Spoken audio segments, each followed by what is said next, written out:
انسان کی امید کو توڑتا ہے، جو انسان کی امید چرا لیتا ہے، وہ سب سے بڑا چور ہوتا ہے، وہ سب سے بڑا ظالم ہوتا ہے کہ جو لوگوں کے حوصلے کو توڑتا ہے، جو لوگوں کی امید کو توڑتا ہے۔ کیوں؟ کیونکہ اللہ رب العزت کی ذات نے قرآن عظیم میں فرمایا ہے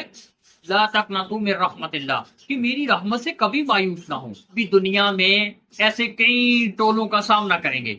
جو کہ آپ کی امید کو، آپ کے حوصلے کو، آپ کی روشنی کو بجھانا چاہیں گے، لیکن آپ نے یاد رکھنا ہے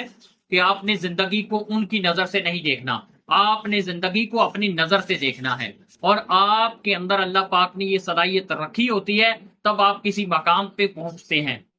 اپنی محنت سے بہت ساروں کو پیچھے چھوڑ دیتے ہیں،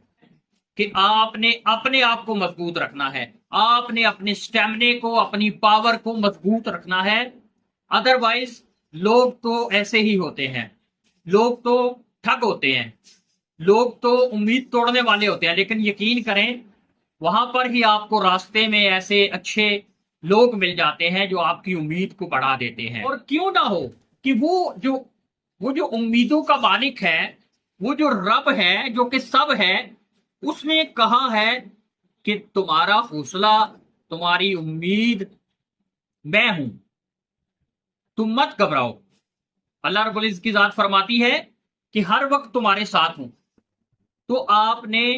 اپنے حوصلے کو، اپنی ہمت کو قائم رکھنا ہے،